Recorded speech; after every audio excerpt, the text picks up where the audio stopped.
No nii, tere hommikust veel kord kõigile.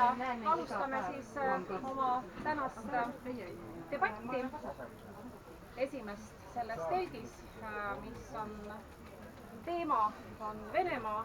Sellest võiks rääkida tundide kaupa, aga ma just leppisin praegu debateerijatega kokku, et kuna meid on siin nii vähe, seltskonda nii väike, et me ei pea siin ilmtingimata 1,5 tundi aega täis pingutama, et räägime olulisemad asjad läbi ja teeme siis väikse diskussiooni ka siin ja avaldame oma seisukohti. Debatis osalevad siis me täna EKRE liige Georg Kirsberg, keda juba eilsest ilmselt kõik tunnevad ja mõned, kes veel täna esimest korda on siin, siis Georgi kohta taustaks, et Georg kuulus siin aasta Vabaerakonda, kus ta välja visati vaadete pärast, ebasundsate vaadete pärast. Ma ei ole saanud. Ja teiseks ja siis Georg on ka kirjanik, ta on kirjutanud neid raamatuid ja maailmarändur ja suure kogemusega mees, kes tunneb väga hästi Araabia maailma ja üldse kaugemaid paiku maamuna peal palju käinud, palju näinud. Ja Valev Kalv on siis Eesti vasakpoolsete juht. Täna on olnud Maardu linnapea, Maardu volikogus, Maardu linnavalitsuses. Maardus hästi tuntud ja lugupeetud inimene ja kindlasti ka noore poliitikuna seisab tal veel pikk tee poliitikas ees. Nii, et Venemaa. Mina moderaatorina täna pakuks välja 3 niisugust punkti, mida võiks läbi käia, aga see kindlasti ei tähenda, et need oleksid ainukesed. Kindlasti on esinejatel ja siin saalis viibijatel ka omi mõtteid, mida meiega jagada.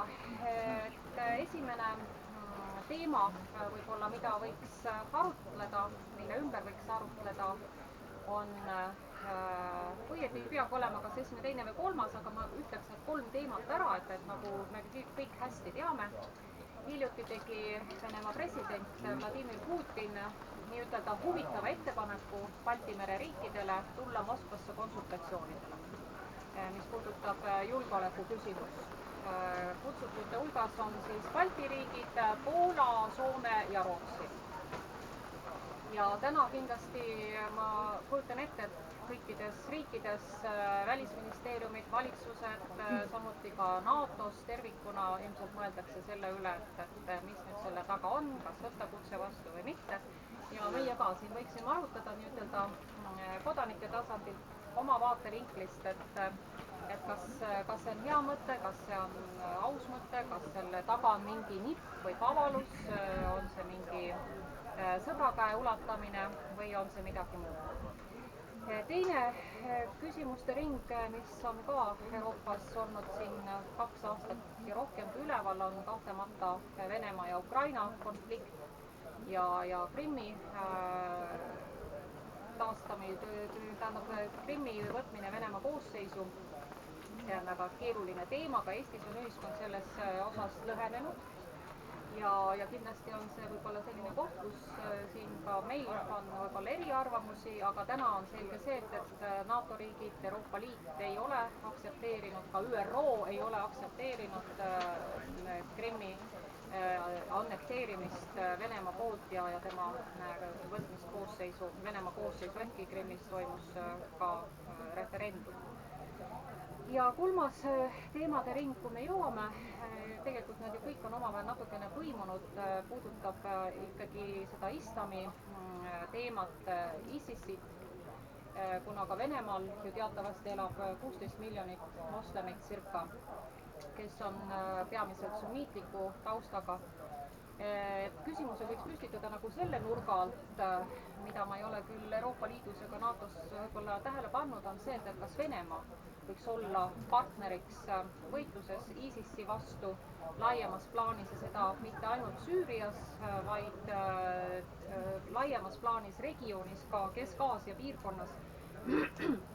Juhul, kui ISIS peaks püüdma laieneda Kesk-Aasia riikidesse nagu Kasahstani, Kirgistani, Tadžikistani, Usbekistani.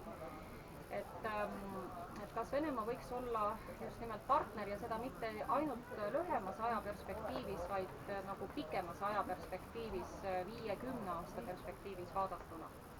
Ja lõpetuseks, sissejuhatuseks muidugi täna jällegi õieti, kui me selle debati kirja panime, siis ma natuke kõhklesin, et kas meil üldse ongi millestki rääkida, et nagu ei olnud midagi kuu aega tagasi midagi väga, väga erilist uut seoses Venemaaga. Aga just täna hommikul, ilmselt olete kursis, algasid siin meie piiridel Leningradi oblastis ja Pihka oblastis ülisuured õppused, mis kestavad 19. augustini. Selles osaleb 6000 meest ja need ei ole mitte ainult siis Vene jõud, vaid on kaasatud ka Kasahstani, Valgevene ja Armeenia jõud. Ja harjutatakse siis selleks puhuks, et kui ükskõik siis millise neist riikide piiridel peaks tekkima just piirialane konflikt, harjutatakse seda, kuidas võidelda siis nende riikide piiridel võimaliku konflikti tekkimise puhul. Nii palju siis sissejuhatuseks, natuke pikaks läks, aga võib-olla siis annaksingi äkki Valevile kõigepealt sõna, et need teemad, mis ma lauale tõmbasin ja võib-olla ka sul endal on midagi lisada, et võib-olla sa kommenteeriksid ehk kõiki neid teemasid järjest või nii, kuidas sulle mugav on. Jah, aitäh. Tõepoolest, et 21. sajand on selline huvitav aeg, et mu pojal 2 aastat veel praegu, et kui ta saab täiskasvanuks, siis nagu huvitav, mis sees nagu saab. Aga tõepoolest venelased ja Eesti venelased ja võib-olla Inglismaa venelased, veidi erineva mentaalsusega ja Venemaa venelased on sellised, et nagu öeldakse, долго терпят, потом взрываются. Ehk siis nendel on oma positsioone, slaavi kultuur, õige usk ja siis nagu, et elavad koos Kaukaasia rahvaga, kes on enamasti nagu moslemid ja kõik on nagu korras, aga et Vene sisepoliitika ka selline väga huvitav, et osa rahvast seal sees nagu räägivad, et kõik on korras ja Euroopa Liit siis nagu püssirohuga ootab, et härra president sõidab soomriga Eestisse ja mõned Eesti poliitikud samamoodi ütlevad, et varsti, et teeme siis siil 2015, 16 või siis varsti tuleb mingi suurem selline, et ühesõnaga see info, propaganda on, ma võin tõestada, on see nagu paraku mõlemalt poolt, et ühest küljest see, mis ütleb Venemaa, see on faktoloogia, aga see on nagu ütleme ka oma vaatenurgast, oma mentaalsusest, oma positsioonist ma ütleme paar korda aastas käin Venemaal just ka, olin Musta mere ääres oma sugulaste kodus seal ja nende nii-öelda köögipoliitika ütleb, et mis seal Baltikum või mis seal nagu NATO tahab, et kui vaja, siis nagu väga teoreetiliselt nagu, et paneb ühe nuppu vajutame, et siis terve Baltikumi ei olegi, et milleks need soomukid ja õppused ja naljaga poolest, aga tegelikult nagu, et venelased, mis praegu piiri taga nagu teevad õppused ja seda nad lihtsalt näitavad, et nendel on ka jõud, nemad ei ole mingisugused Gorbatšovi või see Jeltsini aja Venemaa, mis on väga nõrk, nemad on tugevad ja peaksid nagu näitama NATO-le, et kui vaja, siis nagu et vastu ka nagu hakkavad. Et mis see kõik tähendab, et vasakpartei Eestis on osa Euroopa Leftist, ehk siis nagu Euroopa vasakpoolsed ja seal on kõik keeled selle sildi peal on, et 30+ erakonda kokku ja enamasti need erakondadest räägivad, et tõepoolest Venemaaga tuleb siis nagu et Venemaad tuleb võtta kui partnerid, aga mõned kardavad, et see nagu Gazpromi või selle nafta või selle gaasi partnerlus ei ole selline väga sõbralik, see on pigem majanduslik sõltuvus ja siis Eesti kaup otsustas niimoodi, tegelikult mingi 10 aastat tagasi mälenud ette, kui see Põhja-gaasitrass pidi räägitud, et see oli tegelikult minu magistritöö teema. ja ta mulle ütles uurida Igor Gräzin. No see selleks. Ja seal ma uurisin jah, et soomlased praegu, kuna nad ei ole NATO riik, nad võtavad Venemaad kui partnerriigi ja siis praegu võtavad rohkem kui oleks nagu võimalik, nad vaatasid 10 aastat tagasi, et miks Eesti nagu loobus sellest nagu transiidirahast tegelikult ja nad on võtnud seda kui mingit majanduslikku sõltuvust, et soomlased on veidi võib-olla kavalamad kui tunda on, sest Soomes on meil hea partner Soome Kompartei ja härra Juha-Pekka Väisänen, juhatuse esimees, pidevalt uurib, et mis suhted on Soome riigis Vene riigiga majanduslikus ja siis nagu ütleme tsiviilmõttes ja mis nagu valitsused räägib. Vene valitsus on ütleme Vene moodi demokraatlik, seda heas mõttes, sest ajalooliselt, et Venemaa ei ole päris Euroopas, on mingi Euraasia ja momentaalsusega riik. Ja me väga usume ja siis mina ka loodan isiklikult, et varsti tuleb rahuaeg nagu, et selles mõttes, et saab allkirjutatud ka tähendab piirileping, siis on NATO ja Vene vägi saavad nagu koostöös vastu selle IGIL, ühesõnaga siis selle radikaalsust, mis nagu moslemite riikides on, Siirias, et oleks hea koostöö Vene, Valgevene, Kasahstani, ütleme Euraasia ja NATO selle terrorismi vastu, et see terrorism on, et see on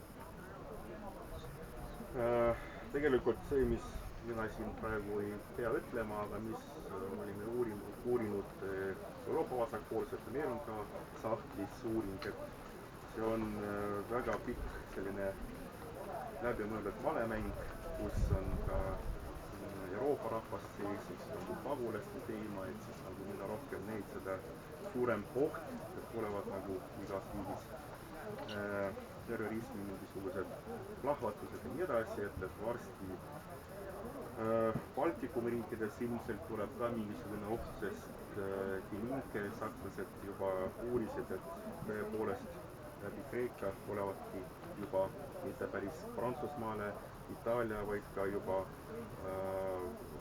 Ungari ja Põhja, siis Leedu, Läti, Poola riikidesse need pagulased, kes on, nendel on keskmine, ütleme niimoodi, et mitte päris lapsed, mitte päris eakad inimesed, vaid ütleme siis 3-4-50-aastased, kes on teoreetiliselt võimekad muuta ühiskonda ja siis, et me ei räägi praegu usust või siis käitumiskultuurist, viisist, aga ütleme, et teoreetiliselt, et võib ka Eestis olla või Lätis ja Leedus mingisugune plahvatus ja selle vastu kindlasti peame kõik üheskoos tegutsema koos Venemaaga, et ma ütlen, et seda peab täna või homme tegema, et kindlasti peame vastu võtma kutse Venemaale, et halvem ei tule, ma arvan, äkki parem, et ilmselt Putin pakub siis mingit kvoodivormi või mingisugused sellised teed või poliitikat, sest äkki tõdemini, vaata nad ei tule sinna jah, üks näide on vahetult enne seda, kui Alexis Tsipras Kreekas sai peaministriks, see on nüüd ajalugu, 3 nädalat enne ta käis Moskvas kohtumas Putiniga ja sealt ta sai ühe informatsiooni, et miks nad Venemaal niimoodi käituvad, et piiri taga need õppused ja nii edasi, nagu alguses ütlesin, Vene mentaalsus, et näitavad ka, et nemad ei ole mingisugused nõrgad või siis nemad on justkui suur impeerium, suur riik ja ja hiigelsuur, et nad näitavad, et nad ei karda NATO-t. Aga nad ei ole sellised, ütleme, sellise eesmärgiga, et tulla Eestisse või Lätti või Leedu ja teha ellu viia mingi okupatsiooni või midagi muud. Nad teevad muud, ütleme, majanduslikus mõttes või mingis muus mõttes sellise anneksiooni või majandusliku okupatsiooni. Aga see on juba midagi muud, see on maailma globaliseerimine ja need sanktsioonidest kui täna ei räägi, aga Venemaa vaatab ida poole Hiinaga ja Aasia riikidega, Kagu-Aasia riikidega toimetab. Ma korraks katkestaksin ja me jõuame sinna majanduse poole juurde ka ilmselt, aga just nimelt ma võtaks mu sõnasabast kinni, sa jõudsid sinnamaani välja, millega võib ilmselt laias laastus nõustuda, et vaevalt, et Venemaa nüüd ründaks sõjaliselt ühte NATO riiki nagu Eesti või Balti riigid, aga ma esitaksin siit järgmise küsimuse kohe Georgile edasi. Täna just käis ka ikkagi meediast läbi see, et endine viimane NATO peasekretär Rasmussen ütles välja selle, et tema nagu kardab või ta ilmselt arvabki niimoodi, et Venemaa võib ikkagi Balti riikides korraldada niisuguste roheliste mehikeste aktsiooni, ühesõnaga ta teeb midagi muud, ta teeb midagi ebakonventsionaalset. Georg, mis sa sellest arvad, kas see on võimalik ja kas see on reaalne oht meile? Meenutagem nüüd 2008. aasta invasiooni Gruusiasse, mis toimus siis selliselt, et paar nädalat enne invasiooni korraldati Gruusia piiril põhjalik õppus. Kohe peale õppuse lõppu tungiti Gruusiasse, ehkki see on vägagi reaalne. Ja praegu tehakse meie piiril lõpust, et selle lõpus samasugust asja juhtuks, see ei ole kuidagi garanteeritud. Väga vabalt võib Putin seda planeerida ja see roheliste mehikeste invasioon on ka muidugi reaalne. No tõenäoliselt, et tulebki roheliste mehikeste oma, mitte regulaararmee oma. Ja meenutaksin ka seda, et ühe militaarse invasiooni on tegelikult Venemaa hiljuti meile juba teinud, milleks oli nimelt Eston-Kohveri röövimine, kus Venemaa relvastatud mehikesed tungisid üle Eesti piiri, see on ka sõjaline agressioon. Et igasugused jutud sellest, et Venemaa ei taha provotseerida ega rünnata on täielik jama. Kui me arvestame asjaolu, et nii kui Putin sai presidendiks 2000 aastal, esimese asjana ta ütles välja, ma tahan Nõukogude Liitu taastada. Seda on ta peale seda veel 2 korral öelnud. Venemaa peaminister ütles lausa 10 aastat tagasi, et temad kavatsevad taastada Vene impeeriumi enne esimest maailmasõda, ehk siis sinna kuuluks ka Soome. Putin 2005–2009 aastal avaldas 3-osalise raamatu Venemaa doktriin, mis on hullem raamat kui Mein Kampf. See ka päris ilma naljata. Seal tituleeritakse lääne kultuur alamrassideks, vehkinud põntsaks, kes tuleb hävitada. Ühesõnaga see, mida kolleeg siin kõrval räägib, et ei taha provotseerida, palun lugege natuke Putini enda raamatuid alustuseks. No jah, sellega saab nõus olla, et Venemaa on väga palju muutunud Putini perioodi jooksul. Ta ei ole see Venemaa, mis ta oli 25 aastat tagasi, kus hävitati hulgaliselt keemiarelvi, kus tõmmati tavarelvastust tagasi siit meie piirialadelt, kus suleti sõjaväebaase Arktika piirkonnas.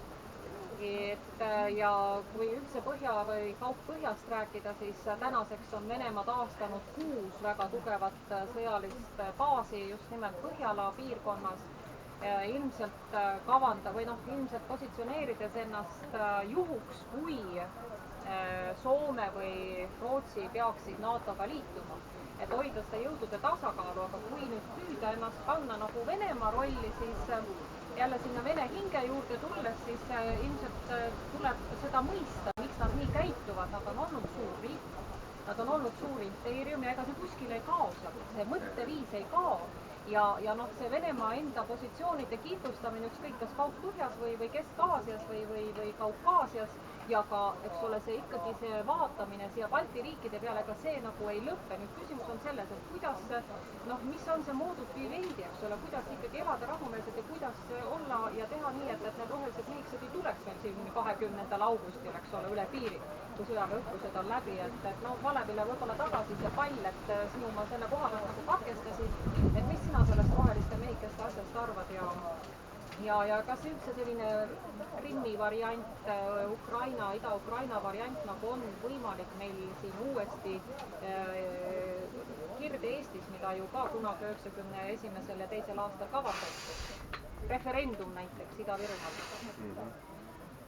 No alustan võib-olla selles, et aasta tagasi suvel oli Soomes üks Peace Alert, selline ütleme rahumeelne seminar, mis oli ühes saalis ja seal oli kohal mitte ainult Euroopa vasakpoolsed, vaid ka Boliiviast ja Lõuna-Ameerikast mõned poliitikud. Ja seal oli ütleme ripakil üks väga suur kaart, mingi see lipp ja seal oli Venemaa piirid ja ümber Venemaa olid nagu NATO baasid. Ja nad, eriti Lõuna-Ameerika poliitikud rääkisid, et vaadake, et kes on agressiivne, kas NATO või Venemaa.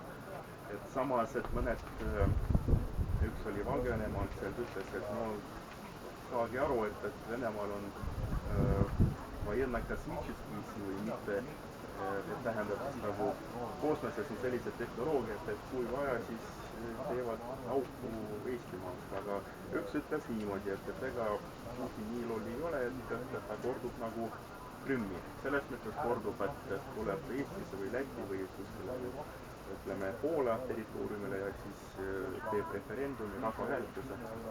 Et seal ka nad enamasti väiksid, et Venemaal on praegu muud visioonid, et mitte territoriaalselt võtta, vaid ütleme, mitte poliitiliselt, vaid oma läbi tsiviilelanikkonna. No ütleme jah, läbi info, läbi propaganda, läbi midagi muud. Et oleks nagu riigi seest ütleme, õige informatsioon, et õige faktoloogia ja nii edasi. Et ma ei usu, et Lõuna või siis ütleme Kagu või Ida-Virumaal, ütleme Ida-Estonia, Eesti territooriumil tuleb mingisugune rahvahääletus selle poolest, et liituda Leningradi oblastiga. Et ma arvan, et Putin praegu otsib mingit kuulsat keskelt nagu teed, et ja kutsubki Moskvasse need Baltikumi riikide siis lähedalt esindajad, et pakkuda midagi muud. Et mis see muu on, et ma praegu ei oskagi öelda ja me ka nagu oleme uurinud, et meil infot ei ole, aga ma arvan, et ta soovibki pakkuda selle terrorismi vastase selle ühtse tegevuse ja kuidas, et oleks nagu iga riigi, Eesti, Läti, Leedu, Poola siseluure ja siseorganid nagu, et koostöös Vene ja Valgevene organitega, et teeks koostööd ja selle nimel, et oleks rahu iga riigi territooriumil. Et siis nagu ma ei usu, et Krimm nagu kordub ja see, mis toimus Krimmis, no see oli väga huvitav lugu, see oli väga kiire, maailmale ootamatu ja siis mul olid tuttavad ka Krimmis, kes siiralt ja hea meelega võtsid selle võimaluse vastu ja läksid hääletama Vene Föderatsiooni koosseisu poolt ja noh, loomulikult, et need tatarlased, kes olid Lõuna-Krimmis ja mingi 5 või 10% inimest olid selle vastu, nad ütlesid, et Hruštšovi ajal oli kõik õigesti tehtud, et siis nagu see on Ukraina territoorium, aga meie erakond arvab, et nii nagu Lõuna-Ossetia, nii nagu Krimm, see on nagu ütleme ajalooliselt Venemaa territooriumid, kuid kui niimoodi võtta, siis Eesti oli ka Vene territoorium kunagi, Eestimaa Liivimaa. Aga ma arvan, et nii kaugele Venemaa ei lähe, nad vaatavad tulevikku, tahavad teha koostööd majanduslikult ja siis kultuurivahetust ja oleksid nagu tollid kuidagi sõbralikumad kui praegu on, nagu näiteks Soomes või näiteks nagu piiri peal, et Soome piiri ületamine võtab mingi 10 minutit aega, praegu sanktsioonide tõttu nii-öelda Venemaa ka nagu oma hingega. Ma just sõitsin autoga, et seisin vaatamata sellele, et broneerisin järjekorda, et seisin 6 tundi, et Venemaa ei lasknud. Ja nii, Georg, sina tahtsid kommenteerida vahepealse mingit asja? Esiteks, no see, et Venemaa meiega rahumeelset koostööd otsib, on ilmselge jama, kui ta seda otsiks, oleks see juba ammu olemas. Kas Moskvasse peaks minema Eesti delegatsioon? Võib minna vabalt, aga nii palju on kindel, et see ei ole mingi sõbralik kutse, vaid see on järjekordne instrument survestamiseks, alandamiseks. Aga jah, et sinna kohale võib minna küll, aga sinna tuleb saata mõni selgrooga diplomaat, mitte sellised lödipüksid, nagu seal kõrvatergid näiteks istuvad. Aga nii, otsast peale nüüd. See jutt... Õige lause. See jutt, et NATO provotseerib Venemaad oma baasidega, et kaarti pealt vaadata, et Venemaa on juba NATO baasidega ümber piiratud, tähendab, baas ei ole provotseerimine ega agressiivsus. See on ju täiesti ilmselge, et mitte ükski NATO sõdur ei hakka mitte kunagi Venemaad ründama. Et selles osas ei ole nagu mitte mingisugust põhjust Venemaal hakata ennast seal üle relvastama, et see on puhtalt provokatsioon meie suunal. Sest Ameerika poolt ei ole mitte ühtegi kavatsust, mitte kunagi olnudki Venemaale sisse tungima hakata, see on täielik jama. Mis järgmine asi oli seoses Krimmiga? Aga narrimine on. Mida? Narrimine on. Mingit narrimist ei ole. No kuule, lennukid, Eesti lennukid, kellel vaja on, et mööda maandet lennavad. Pigem teeme ükshaaval, muidu meil läheb asi arve praegu. Laseme Georgil lõpetada mõtte ja siis võtame küsimusi. Mis narrimine? Venemaa on alates 2004. aastast mitukümmend korda oma lennukitega Eesti õhupiiri rikkunud, pluss allveelaevadega. Nemad narrivad, mitte meie. Nüüd me tõime NATO lennukid lõpuks ometi sisse, et see jama ära lõpetada. Nii, nüüd läheme siis edasi Krimmi juurde. Kas Krimmi annekteerimine oli legaalne, kas see oli ootamatu, on väga huvitavad küsimused. Alustame sellest, et ootamatut tegelikult ei olnud, ta oli ootamatu ainult pealiskaudsele inimesele, kes poliitikasse ei süvenenud, kes vähegi asja kursis on, teadis, et Krimm oli mitte Ukraina territoorium, vaid omaette territoorium kohe peale Nõukogude Liidu lõppu. Seal oli oma parlament, oma president, oma peaminister, kõik täiesti venemeelsed. Juba 90-ndal tegelikult plaaniti Krimmi liitmist Venemaaga ja nüüd lõpuks tehti see siis ära. Mis puudutab seda, kas see oli legaalne, see on veelgi huvitavam küsimus. Okei, me võtame selle rahvahääletuse, mis oli, mitte päris demokraatlik, seda tehti on ju tankide varjus, aga okei, ütleme, et oli demokraatlik ja enamus Krimmi elanikke tõepoolest oli selle poolt, sellest pole küsimuski. Küsimus on aga selles, kas nendel elanikel oli õigus Krimmis elada, kuna need olid tegelikult ju Stalini poolt sinna vägisi sisse deporteeritud kolonistid, kelle tegelikult ei olnud õigus seal üldse ollagi. Tegelikult oleks Ukrainal õigus olnud need kõik kolonistid 91. aastal Venemaale tagasi saada, sest Krimm kuulub varem Krimmi tatarlastele. Et selles suhtes see hääletus ei olnud õiguspärane, kuna nendel inimestel tegelikult ei olnud õigust viibida Venemaa territooriumil. Nad olid sinna deporteeritud Genfi konventsioonide vastased.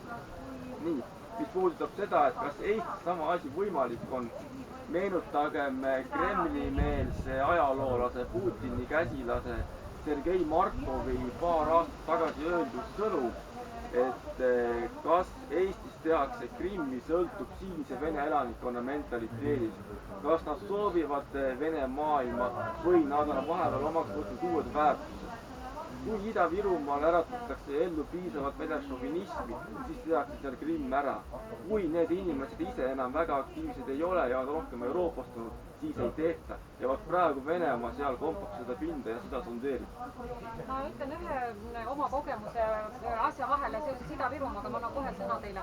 Et mitte ainult Ida-Virumaal elavad venelased, vaid minu viimase aasta kogemus näitab ka seda, et täitsa mitmed eestlased, kes elavad näiteks Narvas või Sillamäel seoses Euroopa Liidu selle immigratsioonipoliitikaga on öelnud, heakene küll võib-olla jutu sees, et kuule, kui see jama siia Eestisse tuleb, meie lähme kolime Venemaale elama, me parem elame Peterburis või kuskil sealkandis. See on nagu emotsionaalselt öeldud, aga kui see mõtteviis nagu süveneb, et seal ei pruugigi üldse ainult olla, eks ole, Vene elanikkond selle asja taga, et see sama Euroopa Liidu immigratsioonipoliitika tegelikult lõhestab, eks ole, ja tegelikult loob seda pinda ka Eestis, eks ole, et olla Euroopa Liidu vastu ja pigem, eks ole, vaadata rohkem sinna Venemaa poole, et võib-olla on hoopis sealt, eks ole, mingit kaitset oodata või loota. Vot need inimesed, kes nii mõtlevad, on oma elus nii ära kibestunud ja pettunud, et nad ei suuda enam normaalselt mõelda. ja ma tean, et see on tõsi, et selliste inimeste koolkond hakkab vaikselt Eestisse tekkima ja nende hulgas on ka eestlasi, aga see on nagu seletatav sellega, et kui inimene saab nagu väga pahaseks enda poliitikute peale, siis ta automaatselt kipub pöörduma, et vastasleeri ja sealt siis abi otsima. Ma nüüd, sa ise just ütlesid, et Venemaal on 16 miljonit moslemit, Venemaa elanikkond kokku on 145 miljonit inimest. Venemaa moslemite elanikkond on umbes 12% elanikkonnast, mis on tunduvalt suurem kui Euroopa Liidu keskmine. Kui me läheksime Venemaa koosseisu, see parasiitide moslemite kari hakkaks siia veelgi kiiremini sisse tulvama kui Euroopa Liidust. Sellepärast, et Eesti on Venemaaga võrreldes väga rikas piirkond ja parasiidid tulevad just siia. Kuni me oleme Euroopa Liidus, seni eelistab parasiit Saksamaale minna. Nii, nüüd oli seal küsimus, palun ole hea. Repliigi korras mainida, et ma ei tea, kas keegi on jälginud sellist, YouTube'is on selline nagu Iisraeli kanal Iton TV. Seal keegi kuulata ei ole. Tähendab, kui nad nagu päevapoliitilisi saateid teevad, seal on inimesed räägivad vene keeles, ühesõnaga, et nad on vist endisest Nõukogude Liidust pärit, saatejuht ja endise eriteenistuse nativ ülemus. Ta võttis koloneli kindraliauastmes Jakov Keti ja siis tema kommenteeris väga huvitavalt Ukraina sündmusi tol korral, kui algas nagu see Vene vägede liikumine Ida-Ukrainasse. Ja tema ütles, kui geopoliitiliselt võtta, siis tema saab täiesti aru, miks Venemaa selle käigu ette võttis, et Ukraina kõige kaugemast piirist Moskvani on kõigest, mis tuli, ma ei tea, 180 kilomeetrit, küllalt tühine maa.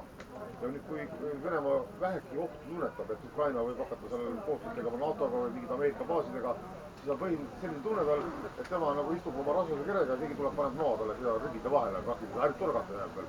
Et see on nagu, selles mõttes, et täiesti lootuspärane käitumine või niimoodi. Aga sellele ka teine huvitav küsimus oli. Teatavasti seal on väga palju juudi rahvusest inimesi praegu võimul Ukrainas. Ja kuna nemad ise olid saatejuhtud juudid, siis küsisid, aga mida Ukraina juudid sellest arvavad? Et kelle poolt nemad peaksid olema, siis antud juhul kas Ukraina iseseisvuse riigi poolt või siis Vene ekspansionismi poolt. Ja selle kohta ütles väga huvitavalt see analüütik nagu, et olgu kelle poolt nad on, aga nad peavad seda teadma, et eksida nad ei tohi, muidu neil läheb väga aplasti. Et ühesõnaga, ma ei tea, minul tundus, et kas see on kaudne vihje, et Ukraina natsionalismis juudid nägid võib-olla suuremat ohtu oma ihule ja tervisele kui ütleme Vene ekspansionismis. Ei tea, tundus niimoodi. Lihtsalt see ei olnud minu poolt ei olnud mõeldud mitte Vene selle interventsiooni õigustamiseks, aga lihtsalt nagu see nagu tõlgendus, et kui Venemaa lähtub geopoliitilist huvidest, eks ole, et Ameerika laevad õljuvad seal kuskil Mustal merel või Aasia või merel pole jõudnud, siis ütleme, siis see on nagu Venemaa nagu loomulik reaktsioon, eks ole. Ei ole loomulik reaktsioon. Venemaa seisukohast ma mõtlen. See, kus õljuvad Ameerika laevad, pole Venemaa asi. Kui nad on Ukraina territooriumil, Ukraina valitsuse heakskiiduga, pole see Venemaa asi. Nii lihtne see ongi. Venemaa sekkus Ukraina demokraatlikusse protsessi, Venemaa sekkus Ukraina rahva tahtesse hakata rohkem läänestuma oma tankidega, see pole tema asi. Kui Ukraina rahvas soovib endale läänemeelsest valitsust ja astuda NATO-sse, pole see Venemaa asi. Nad algatasid ebaseadusliku invasiooni ja kõik nad tuleb maha lasta. Siin on veel see huvitav variant, et ütleme Eestimaa venelased elavad ka Vene inforuumis ja vaatavad Vene telekanaleid. Ja näiteks ütleme, ma olen ise ehitusmees ja mul on palju töökollektiivis nii venelasi kui ka ukrainlasi ja vahetust on mõni pool ukrainlane, pool venelane. Aga mis oli hämmastav oli see, et isegi ukrainlased, ütleme, kes Eestis elavad, ja pool ukrainlased, pool venelased ja venelased, ja mõni oli pool poolakas, vahet ei olnud. Absoluutselt kõik nagu tervitasid seda Venemaa sammu. Ühesõnaga, no ütleme, neil nagu naabribrigaadi kohta sõna holl on nagu sõimusõna, nagu sõbralikult sõimusõna. Tähendab, isegi ukrainlased kiitsid selle heaks. Ühesõnaga, Ukraina, ütleme, selles nõndanimetatud Maidanis, eks ole, mitte keegi midagi head ei näinud. Kõik arvasid, et see on otseselt Ameerika mahitatud Lääne-Euroopa vaatad. Mitte keegi mitte midagi head ei näinud. Ma räägin, mida nagu algatas. Lõpetage ära, siis kohe me vastame. Kas nüüd võin mina öelda, jah? Ei.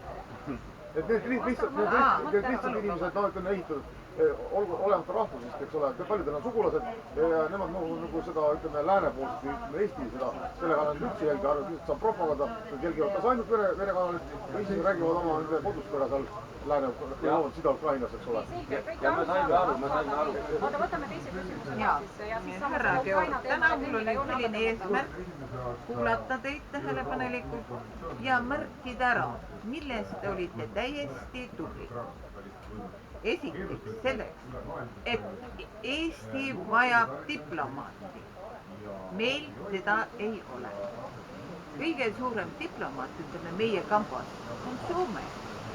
Kui ma õppisin ülikoolis, siis Soome pöördus Venemaa poole ja palus abi.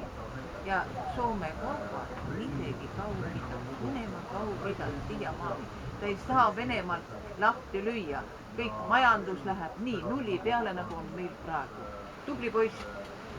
Tubli poiss. Ei, aga nüüd vahele räägime. Nüüd teine asi, mis on meil ajalugu kord. Meie kogu aeg, peaaegu 15 aastat rääkisime kogu aeg, kui see alla kirjutati Eesti, Baltimaad võeti ära, see pakt. Aga miks me ei rääkinud sellest, et enne seda me kirjutasime ise ja Läti, kirjutasime Saksamaaga täpselt samasuguse. Saksamaal oli Baltimaad olemas, siis läks kirjutama Venemaaga ja kinkis ilusasti meid ära. Ja nüüd ma vaatan, tuleb täpselt samasugune lugu. Me kirjutame kõik aktid ära Ameerikaga ja mida on vaja Venemaalt saada, Venemaa annab ja tagasi saab Balti riigid. Ja kus on meie diplomaatia? Teate, teeme seda, et teie minuga ei vaidle. Aga mäletate neid sõnu, et lähevad täide. Isegi Nestor 2002. aastal oli ümarlaud oli ja ma ütlesin, Kemplegi ümber nende samasse ja rääkisin, kuidas see pensionilugu peab olema. Siiamaani ajalehest ta kirjutab minu väljendu, talle ei meelde, aga ta ei teinud. Nii et palun. Need on kaks asja ja teine, luua majandus, millest te ka rääkisite. Majandus tuleb luua, aga kuidas, millest peale hakata? Põllumajandusest. Meil olid ju piiri peal, olid vabrikud. Kaks oli kindlasti. Ja kes toitis neid vabrikud Venemaalt? Tuli see loomade toit ja liha saatsime sinna. Ja lõpuks, ega ma palju ei hakka rääkima, teil oli veel häid momente. Ja ütlen seda, 1953, jätke meelde. Ma õppisin koolis ja Viljandi kooli direktor hüppas, jooksis, hurraa, me mõtlesime, et direktor läks kuhu. Teate, Eesti jõudis Ameerikast ette. Mõtleme huvitav asi, millest ette jõudis. Tuli välja, et ühe inimese kohta 2 korda liha tootis rohkem kui Ameerika Ühendriikides. No, ja palun, tähendab, võtame selle momendi peale, et alustame põllumajandusest, diplomaatiast, millest te ütlesite. Pärast põllumajandusest ja sõprusest, vaadake, praegu eile keegi küsis, et kuulge, kus erakonnas ka olete? No ja me ütlesime, et teie. No okei, selge. Räägime ka. Selge, aitäh selle kommentaari eest ja tegelikult muidugi Eesti majandus on täna väga halvas seisus ja kindlasti on need lääne sanktsioonid seda kõvasti mõjutanud, et võib-olla on ka see teema, mida Moskvas saaks arutada, kui sinna delegatsiooniga kas ma võin ühe lause veel juurde? Tähendab, 5 suguvõsa, keda ma tean, kõik olid puhta eestlased. Mina olen ainukene, kes läks ukrainlasele mehele. Nii, Lugansk, Donetsk on mul 3. kursusel läksin mehele ja juba tean neid kogu aeg. Ja kui sinna sõitsin, et kellele te kuulute, kas Venemaale, Ukrainasele, nemad kõik ütlesid, me kuulume Venemaale. Pärast juba kusagil 70. aastatel, oi teate, nüüd me oleme ukrainlased. Ühtegi Ukraina kooli ei olnud, ainult õppisid ukraina keelt ja Ukraina üldse ei teadnud, et need on olemas. Ainult kivisüsi, anna ja läheb. Ja nüüd see sama Krimm ja kõik ülejäänud osad andis Hruštšov ära, sest ta tundis, et varsti ta võetakse maha. Ja nii kui enne võtmist ta tõstab üles Ukraina väed. Aga kusjuures püüriti nii sisse, et ei saanudki sõna nii, teha. aga ma aitäh, ütleksin nüüd anname selle ainult üks lause selle teema lõpetuseks, et kui me rääkisime siin, ütleme, Venemaa ohust ja räägime siin 8%-st SKP-st, mis on vaja militaarkulutuste vaja, kõik on väga tore. Aga kas ei ole sellist ohtu, et tänapäeva avatud majandus, kus teatavasti kapitalil ei ole peremeest, ei ole omanikku, kas ei ole see oht, et venelased ostavad kaudselt meie igasugust a la Eesti Raudteed, Eesti sadavad kokku ja hakkavad need majandust santažeerima? tegelevad sellega. On selline oht olemas? Eesti gaasist on juba üle 30% venelaste käes, Gazpromi käes. Ammu tegelevad sellega. Samamoodi nad ostavad Soomes kokku ja noh, see on ka meie... See on julgeolekuohtu tegelikult. See on suur julgeolekuoht. nii, aga me oleme Ukraina teemat päris palju käsitlenud ja meie siin enda julgeolekut, et võib-olla lõpetuseks paari sõnaga ka veel korra käiks üle selle võimaluse või selle küsimuse, mis ma püstitasin, et kas Venemaast võiks kujuneda pikas perspektiivis läänele partner võitluses islamimaailmaga ja kuidas, kas me üldse peaksime selle peale Eestis mõtlema, kas Eesti diplomaatia võiks seal olla kuskil vahendajaks, sest meie siiski tunneme, ütleme seda Kesk-Aasia piirkonda võib-olla teatud moodi rohkem võib-olla kui meie, noh, ma ei tea, partnerid Prantsusmaa või Hispaania või kes teised iganes NATO-s on.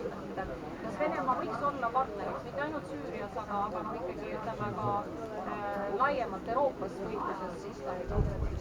Venemaa võiks loomulikult partner olla. Selle vastu mitte midagi, et kui venelased tahavad Süüriasse ISISe mehi maha lasta, siis andke nii palju takku, kui on padruneid ainult. Aga lihtsalt mure on selles, et... Aga miks lääs ei tee siis Venemaaga koostööd? Miks...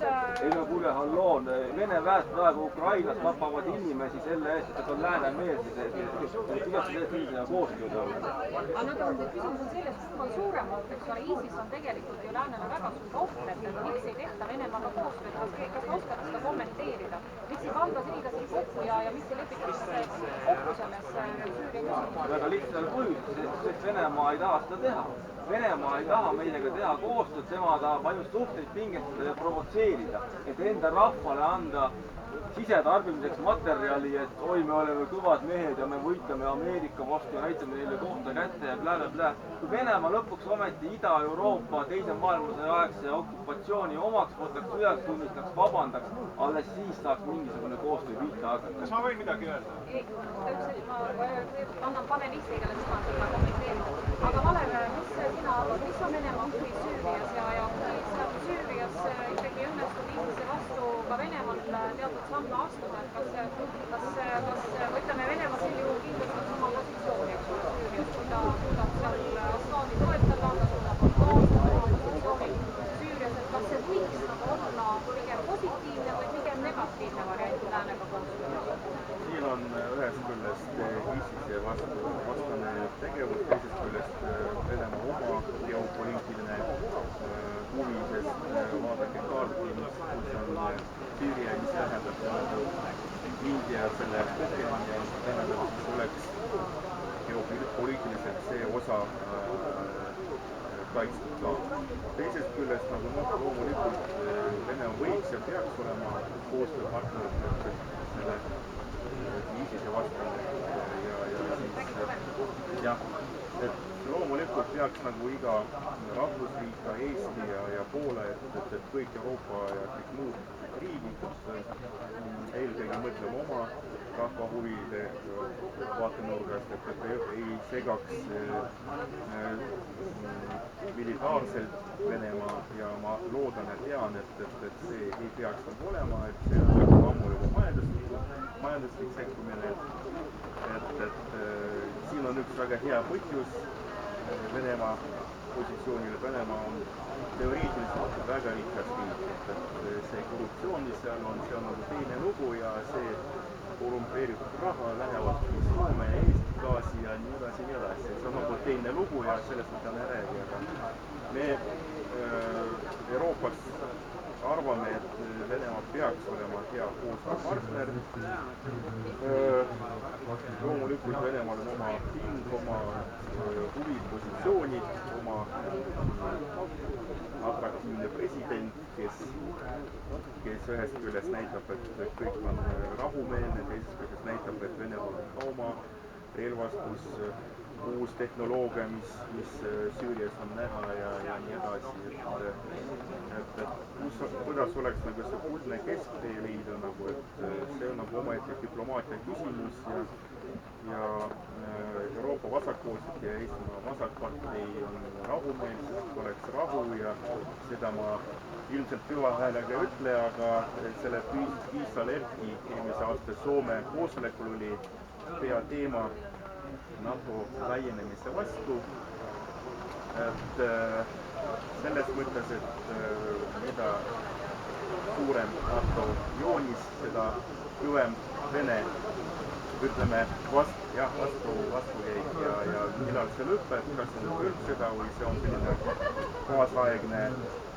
mingi muu relvastuse näitamine, et kellel on kõvem ja suurem ja siis nagu efektiivsem relvastus. Ma loodan, et 21. sajandil, et kolmas selline seda ei tule, et see kõik toimub rahuga ja siis me oleme sellised pigem sõjavastased ja relvastusvastased vasakpoolsed ja et oleks rahu ja et ega inimene saaks nagu kodus rahulikult elada, et oleks puhas taevas ja aga lõppkokkuvõtteks võiks öelda, et meil on oma positsioon, mis toimub miks Maidan toimus ja miks see kõik hakkas pihta, et see nagu tõepoolest rahva huvi oli sees, aga jällegi provokatsioon ja selles mõttes pihta nagu pronksüü. Ühest küljest olid need, kes olid siltidega, et ei tohi Aljošat liikuda, aga teisest küljest olid ka provokaatorid, kes hakkasid nagu klaasi kiviga lüüa ja nii edasi, et see on kõik. Selge, võtame siis, muidu läheb meil liiga pikaks, leppisime kokku, et tunni piiresse jääme, et võtame sealt selle viimase küsimuse ja siis panelistid teevad kokku. Jah, mõtlesin, küsiks üks asja, et mis ei tundu tegelikult niimoodi, et see Ukraina ja see Süüria oli nagu, mis Venemaale tuli, et see tuli neile nii-öelda nagu taeva kingitusena just nimelt sellepärast, et saada nagu mingisugune tähelepanu ära sellest Ukraina. See variant ei võiks olla õhus, sellepärast et noh, kõik saavad ju aru sellest, et see, mis Venemaa ja Ukrainas hakkas korraldama, oli seotud tema mingi teatud hirm ja kartust, et muidu ta poleks seda ju teinud, et noh, Ukraina läheb. Ja siis järsku tuli see Süüria ja variant on nüüd niimoodi, et lääs on pannud nagu väga halva valiku, et kas Süüria või Ukraina. Ja Venemaal ei ole probleemi ilmselt hoida Ukrainas sõdureid nii kaua, kui tema tahab, nii kaua, kui ta on oma tahtmise seal saavutanud. Aga nüüd see Süüria.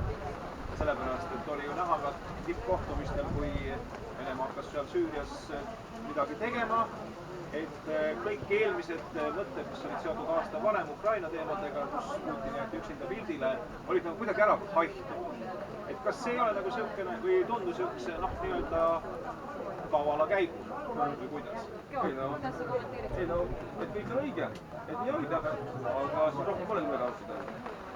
Kas see tundub niimoodi, et kuidas lääs peaks reageerima sellele üleüldse, et mida ta peaks tegema, seepärast et sa ei saa, on pandud nagu valiku, et loovuta üks ja anna teine siis? Ei, sellist valikut me vastu ei võta, me ei anna järgi mitte kummaski, ei Ukrainas ega Süürias. aga kas Ameerika julgeolekupoliitilised huvid viimasel ajal ei ole praegu rohkem suunatud Vaikse ookeani basseini ja territooriumile? Et seda vist nagu see Lähis-Ida või Kesk-Ida nii väga vist ei huvitagi. Väga palju kohe huvitab Lähis-Ida. No jah, nüüd ärme võib-olla seda Ida-Aasia teemat võtta, sest me tõesti ei jõua neid Lõuna-Hiina mere teemasid ja Jaapani probleeme siin käsitleda, mis on ka kindlasti üks väga oluline osa Ameerika julgeolekupoliitikast ja julgeolekuhuvidest, aga teeks võib-olla siis... Kas ma korraks võin küsida, aga missugust lahendust saaks pakkuda selle jaoks, et et oleks niisugune asi, et Ukraina saaks jääda nii-öelda riiklikult terveks lõppkokkuvõttes, mitte et nemad võetakse tükk ära vähehaaval ja Süürias tekiks mingisugunegi variant, sellepärast et praegu on Venemaa näidanud niimoodi ennast, et et ma olen suur sõber, ma olen suur partner teile Süürias, miks te mind ei aita? Mida saaks teha? Ainuke lahendus on Ukrainast Vene väed välja lüüa sõjaväega, nad ise ei lähe mitte kuskile. Aga mis lahendus saaks selle jaoks teha, et lihtsalt välja lüüa? Tuleb Ukraina, no see on ennekõike Ukraina valitsuse teha, et nemad peavad sõdima ja muidugi me võiks vähegi toetada. Kas Ukraina üldiselt on ametlikult tunnistatud, ta on Venemaaga sõjas? Mingi aeg tagasi igatahes nad ametlikult ei tunnistanud.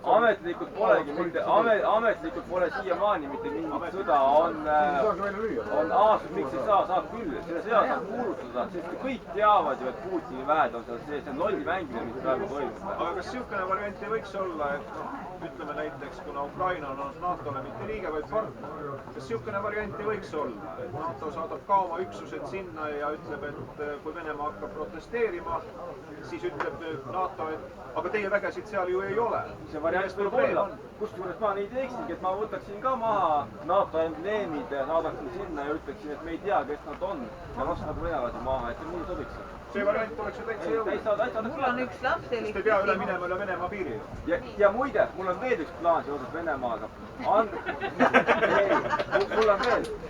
Anda Hiinale rahvusvaheline heakskiit Venemaa okupeerimiseks. Seal võib tekkida see geopoliitiline oht, et kas Ameerika tahab Hiina vana tulema. Ajage siin tormi üles siin. Üks lapselik küsimus. Hiina liiga tugev. Vana ema on 90-aastane ja lapselaps, kellega ta tülitseb, on 20-ne. Mida te teete selleks, et neid omavahel sõbraks teha? Nii, tegelikult anname Kalevile ka lõppsõna ja tõmbame sellele diskussioonile siin joone alla muidu. Sellepärast, et vanaisa on Ukraina. Nad on kõik venelased. Kõik on venelased. Vene poliitika vaatenurgast see, mis nagu Süürias on, peab tunnistama, et efektiivne tegevus on Süürias selle ISISi vastu. Aga mis sellega tahtis Venemaa näidata, et NATO liikmed olid aastaid seal kohal ja justkui teinud midagi ja vaadake, et 10 päevaga Venemaa saavutas suhteliselt nagu edusammu. No see oli loomulikult, et hea küsimus oli, et see oli Ukraina sündmustest natuke eemale, ja teisest küljest, et Venemaa geopoliitikud on väga sellised, ühest küljest targad ja teisest küljest avalad mehed, et nad teevad 2-1. See Süüria küsimus, et Ukrainast sinna selline sihtkoht, et vaadake maailmale näidata, et vaadake, kui võimas meil lennuk on ja kõik see, mis seal toimub, et väga efektiivne. Teisest küljest, et jälle geopoliitika, et vaadake see India ookeani nagu see piir, et oleks nagu selle Süüria valitsustega teeks koostööd ja oleks omad nagu dislokatsioon seal kohal. Mis ma võiks öelda selle üks lause Türgi suhtes, et väga huvitav, mis seal oli, see lennuk, Vene lennuk, vaatamata sellele praegu siis nagu Putin ja Erdogan nagu teevad koostööd aeglastikult ja muul viisil, et väga niimoodi Euroopa Liidu poolt nagu selline lause, et üks päev oleme vaenlased, teine päev oleme sõbrad, et võib-olla siis teeks ka NATO ja Vene ja Valgevene selle suure sellise koostöö selle ISISe vastu. See oleks selle sajandi võib-olla kõige edukam ja tähtsam. Ma olen väga nõus sellega lõppulausega, et mina näen siin ka hea meelega Venemaad reaalselt partnerina ISISe vastu, siis tegelikult see islam on ohuks kogu Euroopale ja Venemaale reaalselt on ohuks. Et Venemaal on kindlasti ka teisi ohtre, aga see on üks koht, kus võin ise tõsiselt päriselt ka koostööd nagu leida. Ja see, mis puudutab seda võidurelvastumist, siis ma kordan nüüd iseennast, aga ma tõesti ka oleksin nõus selle mõttega, et kõige tähtsam on meie jaoks rahu, mida tõesti tänasel päeval oleks meil vaja uut Reaganit ja uut Gorbatšovi, kes tegelikult mitte jätkaks seda võidurelvastumist ja relvade toppimist Balti riikidest igale poole mujale ja Venemaa poolt, eks ole, vaadatakse siia meie piiri äärde, vaid et need tõmmatakse tagasi ja oleks tore, kui me jõuaksime sellise 90ndate aastate algusesse, kus ikkagi vähemalt selle tavarelvastuse piiramise lepingu raames viidi Balti riikide piirilt Vene relvad tagasi ja ka NATO esialgu ei plaaninud siia relvi tuua, et see oleks see, mis meie regioonis võiks olla ka teema, mille üle näiteks võiks Moskvas rääkida. jah, ehk siis ongi, et see võtmeisik on Gorbatšov, keda Venemaal aga võimule ei valita, sest see rahvus on frustreerunud oma tehnoloogilise mahajäämusega. No ja nii-öelda Gorbatšov jah, aga sellest peaks Vene rahvas üle saama enda frustratsioonist selle majandusliku mahajäämuse tõttu ja valima endale mõne normaalse poliitiku lõpuks. Nii, aga siis tänasega on see debatt läbi. Veel kord, Venemaa on väga huvitav teema, lõputu teema siin meie jaoks, meie piiridel, ka mulle isiklikult väga südamelähedane teema välispoliitilises plaanis. Ma tänan väga meie tänaseid osalejaid debatis, Georg Kirsbergi ja Vale Kaldi. Ja soovin siis teile ilusat päeva jätku siin tormises Paides, nii et ja küllap siin Kelgis tuleb täna veel teisigi huvitavaid debatte.